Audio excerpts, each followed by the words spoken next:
ఆంధ్రప్రదేశ్ శాశ్వత రాజధాని అమరావతిగా కూటమి ప్రభుత్వం చట్టసభల్లో చట్టాలు చేసుకుంటూ పోతుంటే జగన్మోహన్ రెడ్డి చేసినటువంటి ఏదైతే కామెంట్స్ పైన తీవ్రంగా స్పందిస్తున్నారు జనసేన నాయకులు.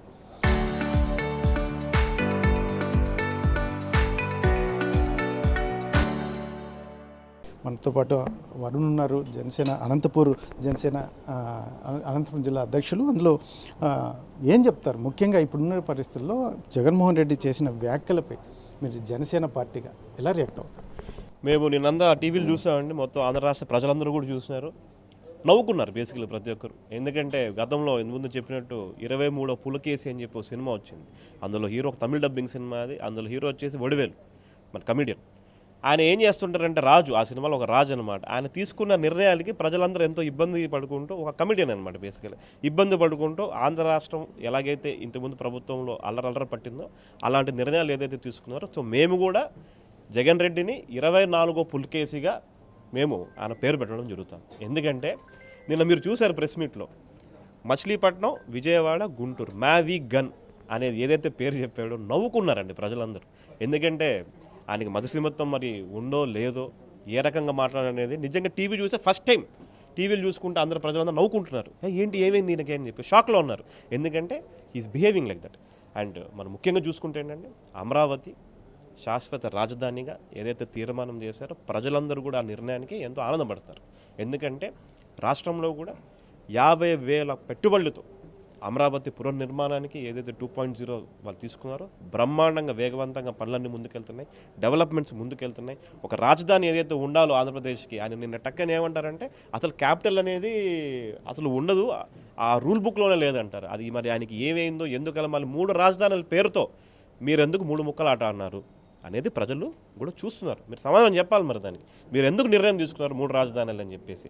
సో ఆయన మత్స్యమితం పూర్తిగా పోయిందని మేము తెలియజేసుకుంటూ బ్రహ్మాండంగా, ప్లస్ ఇంకొకటి అనవసరంగా పవన్ కళ్యాణ్ గారి పైన విమర్శలు చేస్తున్నారు. పవన్ కళ్యాణ్ గారు పంచాయతీరాజ్ శాఖ మినిస్టర్ అయినప్పటి నుంచి 25 స్థానంలో ఉన్న పంచాయతీరాజ్ని ఈరోజు 1వ స్థానంగా నిలబెట్టిన ఘనత జనసేన పార్టీ అధ్యక్షులు పవన్ కళ్యాణ్ గారు. అదేవిధంగా 5 జాతీయ అవార్డులు, అంటే అంత బ్రహ్మాండంగా ఫుల్ టైం పెట్టి పనులు చేసుకుంటూ ముందుకెళ్తున్నారు. అడవులలోకి వెళ్ళి అక్కడ వెనకబడిన కులాలకి ఏదైనా ఇబ్బంది పడుతున్నారని వాళ్ళ దగ్గరికి వెళ్ళి, ప్రజల దగ్గరికి వెళ్ళి ప్రాబ్లమ్ సాల్వ్ చేస్తే ఏకైక మినిస్టర్ ఎవరైతే ఉన్నారో పంచాయతీరాజ్లో అది మా నాయకుడు పవన్ కళ్యాణ్ గారు అని చెప్పి మేమందరికీ తేల్చి చెప్తాను. అందులో భాగంగా ఆయన ఓర్చలేక, ఆయన తట్టుకోలేక అనవసరంగా ఆయన మీద ఏదో ఒక అభాండం వేయడం.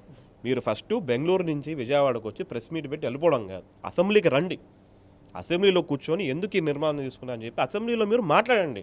అక్కడ రాకోకుండా పరదాల వెనుకలు కూర్చొని ఒక ప్రెస్ మీట్ పెట్టేసి వెళ్ళిపోతుంటే మాత్రం ప్రజలందరూ చూస్తున్నారు. గతంలో కూడా మీరు ఇటువంటివన్నీ చేసినప్పుడు కూడా 11 సీట్లు ఇచ్చారు మీకు, కానీ ఈసారి అయితే మాత్రం ఒక్క సీటు కూడా మీకు ప్రజలు ఇవ్వరని చెప్పి నేను తెలియజేసుకుంటున్నాను. ముఖ్యంగా మీరు జగన్మోహన్ రెడ్డి, మీరు జనసేన కావచ్చు, కూటమి నాయకులు మొత్తం అంతా టార్గెట్ చేసి మాట్లాడుతున్నారా, లేదంటే అతని వ్యవహార శైలి తీరుతో మీరు స్పందించాల్సిన అవసరం వస్తుంది? కాదన్నా, మీకు నిజం చెప్పాలంటే జగన్మోహన్ రెడ్డిని పట్టించుకున్న పరిస్థితుల్లో ఆంధ్ర రాష్ట్ర ప్రజలు ఎవరు లేరు. ఆయనని మళ్ళీ మేము సపరేట్గా మాకుండా పనులలో టైం పెట్టి ఆయనని టార్గెట్ చేసేంత సినిమా కూడా లేదు అక్కడ. కానీ మీరు చూడాల్సింది ఏంటంటే ఆయనంతకాన సెల్ఫ్ టార్గెట్గా నేనున్నానని చెప్పేసి ఆయన ముందుకు వస్తున్నాడు. ఎందుకంటే నిన్ను చూస్తున్నారు మ్యావీ గన్, నా మళ్ళీ జగన్, దాని నా పేరు మీకు నచ్చదు అంటే పబ్జీ గేము. ఎందుకంటే పబ్జీ గేమ్లు ఆడి ఆ గేమ్లో ఒక ఇన్స్పిరేషన్ తీసుకున్న నాయకుడు ఎవరైనా ఉన్నారంటే అది జగన్మోహన్ రెడ్డి గారు. అందుకే ఆ మ్యావీ గన్లు అనుకునేది ముందుకు వస్తున్నాడు. ఖచ్చితంగా మాకు ఆయనకి టార్గెట్ చేసేంత టైం కానీ, ఎందుకంటే ఈ కుటుంబ ప్రభుత్వం బ్రహ్మాండంగా ముందుకెళ్తున్నాం. ప్రతి ఒక్కరు కూడా డెవలప్మెంట్ ఎలా ముందుకు తీసుకెళ్ళాలి, ప్రజలు బాగుండాలని చెప్పి ఆలోచనతో ఉన్నాం. సో ఖచ్చితంగా మాకు దానిపైన టైం ఉంది, కానీ ఆయన పైన టైం పెట్టి టార్గెట్ చేసే అవసరం లేదు. సెల్ఫ్ టార్గెట్గా ఆయన ముందుకు వస్తున్నాడు కాబట్టి ఆయనకు కూడా మేము మంచి అభినందనలు తెలియజేసుకుంటూ, మేమైతే మాత్రం బ్రహ్మాండంగా కుటుంబ ప్రభుత్వం మంచి పనులు చేసుకుంటూ ముందుకెళ్తుందని మీ అందరూ తెలియజేసుకుంటాం. అంటే జగన్మోహన్ రెడ్డి చేస్తున్న కామెంట్స్ని ఎలా చూస్తారు? ఎందుకంటే ఒకవేళ మేము అధికారం లేకొస్తే ఎవరిని వదిలిపెట్టమనే విధంగా ఇటు అధికారులని కావచ్చు, లేదంటే పొలిటీషియన్స్ని కావచ్చు, ఈ రకమైన లాంగ్వేజ్ని మీరు ఎలా చూస్తారు? ఎలా చూస్తుంటే ఏదన్నా గూండాయిజం, దాదాయిజం, బెదిరించడం. మీ అమరావతి విషయంలో కూడా ఆయన ఎందుకు ఇంత స్పందిస్తున్నారంటే పెట్టుబడులు పెట్టే వాళ్ళు ఎవరైనా వస్తే వాళ్ళకి ఒక మైండ్ సెట్ మార్చేకి లేకపోతే ట్రై చేయడం. సో ఏం చేస్తారు, అధికారంలోకి వచ్చినాక ఏం చేస్తారు? మ్యాక్సిమం అయితే మీరు అరెస్టులు చేస్తారు, ఇవి చేస్తారు. అవన్నీ చూసేసి ఉన్నాం, ఎన్నో పోరాటాలు చేసి ఉన్నాం, ఎన్నో ఇబ్బందులు, ఎన్నో అవమానాలు అవన్నీ పడి ఈరోజు జనసేన పార్టీ అనంతపురం జిల్లా అందరూ ఎన్నో కష్టాలు పడి కూడా ఈరోజు ముందుకు వచ్చారు కూటమి ప్రభుత్వం. 14 నియోజకవర్గాలకి 14 నియోజకవర్గాలు అనంతపురం జిల్లాలో ముందుకు బ్రహ్మాండంగా సాగింది. సో అటువంటి దానికి భయపడేది లేదు. ఆయన మైండ్ సెట్ బాగాలేదు. బేసికల్ ఆయనకి ఒక మైండ్ సెట్, ఒక ఎక్స్ సీఎం అనేది కూడా ఆయనకి నాకు తెలిసి మర్చిపోతున్నారు. ఈ mind set should be treated. So ఆ మైండ్ సెట్ మార్చుకొని ఖచ్చితంగా ప్రజల కోసం అపోజిషన్లో ఉన్నారు. అపోజిషన్లో ఏదైతే వాళ్ళు 11 సీట్లు అసెంబ్లీకి రమ్మని చెప్పండి, అసెంబ్లీలో సమస్యల గురించి మాట్లాడమని చెప్పండి. ఏదో ఉంటే కూడా ఖచ్చితంగా స్పందిస్తారు కదా ఎవరైనా. కానీ రాకోకుండా చేయడం అనేది మేము అసలు పట్టించుకున్న పరిస్థితుల్లో లేవన్నా. మేమంతా మంచి పనులు చేసుకుంటూ ముందుకు వెళ్దామని చెప్పి తెలియదు. ఫైనల్గా మీరు జగన్మోహన్ రెడ్డి మెంటల్ ఎబిలిటీ గురించి కూడా మాట్లాడుతున్నారు. ఏంటి ట్రీట్మెంట్ మీరు ఇప్పిస్తారా? ఏంటి మీ కాన్సెప్ట్? అది ఫస్ట్ ఆయన రియలైజ్ అవ్వాలి, నాకు పరిస్థితి బాగాలేదు, నాకు ఏదో కొంచెం ప్రాబ్లం ఉంది, నాకు బాగాలేదని ఆయన రియలైజ్ అయితే ఆయనకి నిజంగా ఎక్కడైనా ట్రీట్మెంట్ కావాలంటే ఇప్పించడానికి కూడా జనసేన పార్టీ తరఫున అనంతపురం జిల్లాని మేము సిద్ధంగా ఉన్నాం. No problem. జగన్ అదొక పేలని గన్, తుప్పు పట్టిన గన్. అవినీతి సామ్రాజ్యాన్ని కూలదోసి నీతివంతమైన సామ్రాజ్యాన్ని స్థాపించిన వ్యక్తి పవన్ కళ్యాణ్.